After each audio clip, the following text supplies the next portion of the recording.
MEC plus CA foundation 2 చదివినప్పుడు జనరల్‌గా నీకు స్ట్రెస్ లెవెల్స్ ఎక్కువ ఉంటాయి గదా! లే నీకది అనిపిచ్చిందా? అప్పట్లో ఏజ్ చిన్నది, మెచ్యూరిటీ చిన్నది. లేదు సార్. లేదు. So 2 at a 2 time at a time manage చేయగలం. బికాస్ ఎందుకంటే అలా షెడ్యూల్ క్రియేట్ చేశారు.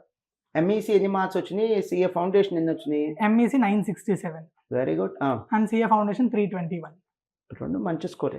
ఎంఈసీ ప్లస్ సీఏ ఫౌండేషన్ చదివే స్టూడెంట్స్‌కి ఒక 30 సెకండ్స్ లేదా 1 మినిట్ లేదా అంతకంటే ఎక్కువ చెప్పినా పర్లేదు ఒక మంచి మెసేజ్. వాళ్ళ ప్రిపరేషన్‌కి ఉపయోగపడాలి. వాళ్ళ కాన్ఫిడెన్స్ లెవెల్స్ పెంచే విధంగా ఉండాలి నీ అడ్వైస్. సో మెయిన్ అడ్వైస్ ఏంటంటే ఇంటర్మీడియట్ చదువుతున్నప్పటి నుంచి ఫోకస్ ఆన్ ఫౌండేషన్ ఆల్సో. రెండిట్లో మీకు similar subjects or similar concepts ఉంటాయి. వాటి మీద ఎక్కువగా ఫోకస్ చేయండి. And then main MPC plus after that CA ఫౌండేషన్లో యాడ్ ఆన్ సమ్స్ కొంచెం గ్రేడ్ పెరుగుద్ది అంతే సీఏ ఫౌండేషన్.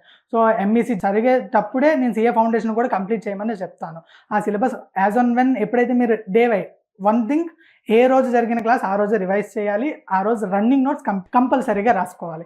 అప్పుడు మాత్రమే మీరు ఏదైతే చదివారో దానివల్ల ఒక యూజ్ ఉంటుంది. ఆ రోజు జరిగింది ఆ రోజు మీరు రివైజ్ చేయకపోతే ఆ రోజు క్లాస్ వినడం వేస్ట్. అది యూజ్ కాదు ఫైనల్కి మీకు. ఇది ఇస్ ద బెస్ట్. ఫైనల్ కంటే తన ఉద్దేశంలో final exams. So MEC plus CA foundation 2 ప్యారలల్‌గా చదవటం it is little challenging but it's not a tough thing. It is manageable. మీరేం చేయాలి తన అన్నయ్య చెప్పింది మీరు వినండి. సెకండ్ థింగ్ ఏంటంటే కొంతమంది స్టూడెంట్స్ తప్పు చేస్తున్నారు. అది కూడా డే స్కాలర్స్‌లో హాస్టలర్స్‌లో ఈ తప్పు జరగట్లా. మనకేంటంటే సీఏ ఫౌండేషన్ ఎగ్జామ్ మేలో కానీ జూన్‌లో కానీ ఎప్పుడు ఉంటే అప్పుడు లేదా నవంబర్‌లో కానీ డిసెంబర్‌లో కానీ ఎప్పుడు ఉంటే అప్పుడు. Right now CA foundation exams are going on. January 20, 2025కి ఎగ్జామ్స్ అయిపోతాయి. లాస్ట్ రోజు దాకా మన ఫ్యాకల్టీ, మన class rooms, non teaching staff 3 మీకు అందుబాటులో ఉంటాయి.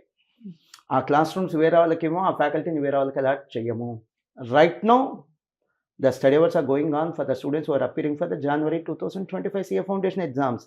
మీకు ఫ్యాకల్టీతో కూడా అందుబాటులో ఉంచుతాం. చాలా కాలేజ్లో ఇది ఉండదు. ఎందుకని సిలబస్ అయిపోగానే పంపించేస్తారు కాస్ట్ కటింగ్. లేదా వాళ్ళని అడ్మిషన్స్ కోసం పంపించేస్తారు. నెక్స్ట్ అకాడమిక్ ఇయర్ అడ్మిషన్స్ తీసుకొచ్చేయండి అని. ఇక్కడ అలా కాదు. సో సిలబస్ అయిపోయిన తర్వాత జరిగేటువంటి support revision and study hours. So ఆ రివిజన్ అండ్ స్టడీ వర్స్ అనేది మీ యొక్క పర్ఫార్మెన్స్ని చాలా ఫైన్ ట్యూన్ చేస్తుంది. Let it be foundation or let it be inter or let it be final. Do you agree with this? Yes sir. ఒక గైడెన్స్తో కూడినటువంటి ప్రిపరేషన్ వేరు, ఓన్ ప్రిపరేషన్ వేరు. గైడెన్స్తో కూడిన ప్రిపరేషన్కి ఏమవుతుందని ఇందా చెప్పాను, మీ ప్రిపరేషన్ ఫైన్ ట్యూన్ చేస్తుంది. ద ప్రాబబిలిటీ టు క్వాలిఫై పెరిగింది.